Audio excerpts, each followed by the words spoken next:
Hello everyone, welcome back to my channel. तो कैसे हैं आप सब? आई होप आप सब अच्छे होंगे। तो स्टार्ट करते हैं आज का सेशन। और आज का सेशन बहुत इंटरेस्टिंग होने वाला है मेरे भाई। आप सबको मैं विश्वास दिला रहा था ना कि देखो मेरे भाई, अगर आप एसएससी की किसी भी एग्जाम की तैयारी करते हो तो आसानी से आप, खासकर मैथ्स में, आप चाहे सीजीएल सीपीओ सबको उसके मैथ्स को आसानी से सॉल्व कर सकते हो।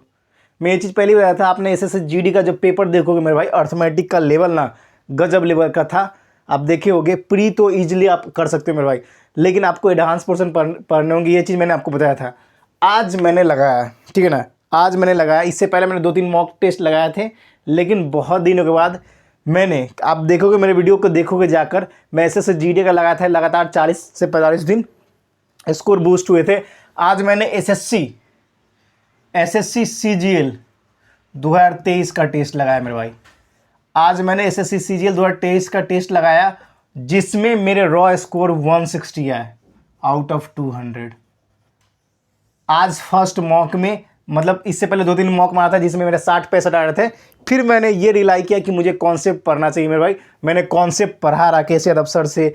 उसके बाद मैंने फिर से रीजनिंग पीयूष वार्ष्णेय सर से पढ़ा। इंग्लिश मैंने गोपाल वर्मा सर से सहारा लिया, उनके पेड बैच लिए। उसके साथ के साथ मैंने फिर इंग्लिश विथ रानी मैम से प्रैक्टिस की, क्लोज वोकैब। तो देखो अब मेरा हुआ है क्या कि 160 आउट ऑफ 200 मेरे मॉक टेस्ट स्कोर हुए हैं, भी PYQ 2023 में सीजीएल के, ठीक है ना। अब देखो मेरे भाई, बहुत सारे भाई ये भी कमेंट करें कि भैया अभी तो पहले मॉक 2-3 मॉक मारे हो, अभी तो इतना स्कोर है, स्कोर अप डाउन होंगे मेरे भाई। ये स्कोर तो अप डाउन होंगे, ये बहुत बड़ी बात नहीं है। लेकिन मैं आपको ये बता रहा था मेरे भाई, जो भाई मुझे देखते हैं, खासकर एसएससी जीडी का, मैं जितने भाई मेरे साथ जुड़े हुए हैं और जो नए भाई जुड़ेंगे जो सीजीएल सीपीओ तैयारी करते हैं, एक ही चीज़ भाई रामबान है, रियल बोल रहा हूँ दिल से। कॉन्सेप्ट पढ़ लो मेरे भाई, सारे चैप्टर के कॉन्सेप्ट पढ़ लो, उसको मल्टीपल टाइम रिवीजन करो, PYQ लगाओ, लाइव टेस्ट लगाओ, फिर देखो अपना स्कोर, जलवा भी खोड़ दोगे मेरे भाई। ये 100% सियोरिटी वाली बात है। सीधा टेस्ट पे जंप करते हो ना, वैसे नहीं होगा, कहीं कुछ भी नहीं होगा। आप एसएससी जीडी का ही ले लो मेरे भाई, अगर आप सीधा टेस्ट लगाते हो, कॉन्सेप्ट नहीं पढ़ते हो, उसमें भी सिलेक्शन नहीं होगा। समझ गए? तो इस चीज़ों को ध्यान रखो मेरे भाई। और जीके मैं 2-3 टीचर से पढ़ा हूँ, खास जीके को तो पता ही आपको, परमार सर के बारे में जानते ही हूँ, ठीक है ना। परमार सर से मैंने पढ़े हैं, ठीक है।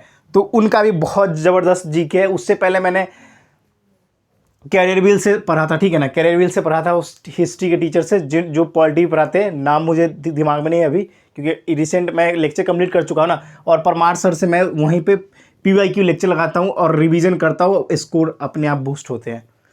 तो ये सारे फंड है मेरे भाई। और एक चीज़ आप सबको बतानी थी मेरे भाई, सबसे इंपॉर्टेंट बात ये कि किसी भी टीचर से पढ़ो ना, कॉन्फिडेंस रखो मेरे भाई कि हाँ करेंगे अच्छा। हाँ हो सकता है आज 160 है, कभी 130 भी आ सकता है, कभी 120 भी आ सकता है, इसका मतलब डरेंगे थोड़ी ना।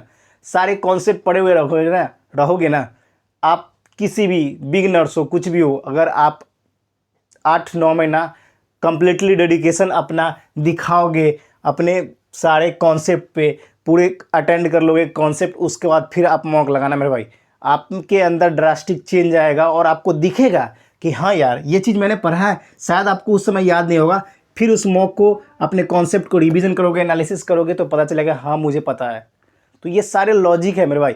बिना सीधा जंप करके टेस्ट लगाओगे फिर कुछ भी ना होने वाला, याद रखना। तो आपकी सीपीओ की नोटिफिकेशन आ गई है, मात्र 50 दिन बचे हैं, 50 डेज बचे हैं।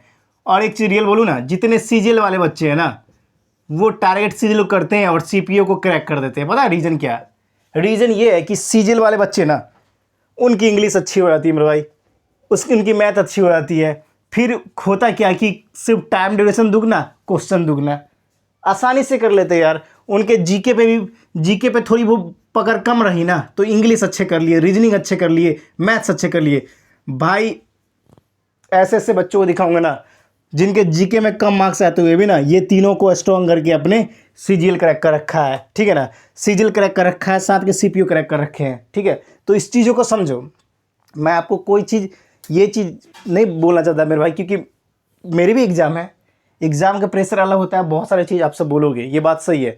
लेकिन ये वीडियो उन खास बच्चों के लिए जो मेरे साथ एसएससी जीडी का तैयारी कर रहे थे, अब वो सो गए हैं, उनको मैं पहले ही बता चुका मेरे भाई, इंग्लिश पढ़ना इंपॉर्टेंट है। और आपके CGL CPO करना है ना, सारा गेम इसी में बनता है। आपके भी स्कोर अच्छे आ सकते हैं अगर आप इंग्लिश में सुधार कर लो तो मेरे भाई, इंग्लिश में सुधार कर लो तब। आप सब जानते हो कि SSGD में ना मेरे भाई सिटिंग अरेंजमेंट पूछते हैं, इसमें पहले फेज में एक भी सिटिंग अरेंजमेंट नहीं पूछा गया है। देखोगे 2023 के उठा के आपके सेकेंड जो पेपर होते हैं ना उसमें पूछा जाता है, लेकिन पहले में नहीं पूछा जाता है। तो आप देखोगे ना कंपैरेटिव, तो लेवल रीजनिंग का वही सेम टू सेम है भाई। मैथ्स का भी अर्थमेटिक इसमें ज़्यादा अच्छा खासा पूछा जाता है GD में, इसमें अर्थमेटिक एडवांस दोनों आते हैं, एडवांस पढ़ने पड़ेंगे। इंग्लिश आपको बहुत ज़्यादा ध्यान देनी होगी। GK किसी भी SSC के एग्जाम में GK वही होता है जो होता है, समझ गए। तो जो भी भाई देखेंगे मेरे भाई, एक चीज़ अनुरोध है मेरे भाई, आपके अंदर बहुत सारी कैपेबिलिटी है, आप भी कर सकते हो, लेकिन आपको करना क्या है, इंग्लिश से डर लगता है मुझे इंग्लिश नहीं पढ़ना, ये सारे चीज़ मत करो, क्योंकि इंग्लिश के बिना सिलेक्शन नहीं होता। इंग्लिश मीडियम से हो हिंदी मीडियम से कुछ फ़र्क नहीं पड़ता, इसमें बोलने वाली इंग्लिश नहीं होती मेरे भाई, पढ़ना पड़ता है, इस चीज़ को समझो। और जो भाई बिगिनर्स हैं ना भाई, यही बोलेंगे लगातार हर दिन टेस्ट डालो, समझ गए। अगर आपके CPO का एग्जाम है, CGL का टेस्ट दो, सैटरडे संडे को CPO को दे दो, फिर 2-3 दिन आपका ये दे दो, अगर सिलेबस कवर है तो। अगर सिलेबस नहीं कवर है तो कम से कम 50-60% सिलेबस कवर कर लो और फिर टेस्ट में जंप करो, तभी कुछ पता चलेगा और टाइम मैनेज कर पाओगे, समझ गए। तो इस चीज़ों को ध्यान रखना। और स्कोर मैंने बता दिया 160 आउट ऑफ 200, ठीक है। बाकी आप सबकी क्या राय है कमेंट से जरूर बताना, और ये सारे बात मैंने सच बोली या गलत ये भी बताना मेरे भाई, क्योंकि भाई हम तो मेहनत करने वाले हैं, मेहनत करके ही मानते हैं, और आप भी मेहनत के दम पे ही सिलेक्शन लोगे, उसके अलावा कोई ऑप्शन नहीं है।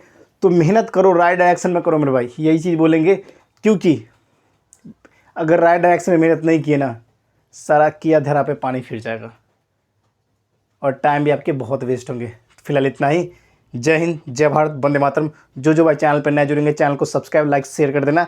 ऐसे ही आपको हमेशा मोटिवेट करता रहूँगा, और रोज दिन टेस्ट लगाओ और आपके स्कोर कितने आए वो जरूर कमेंट सेक्शन में बताओ।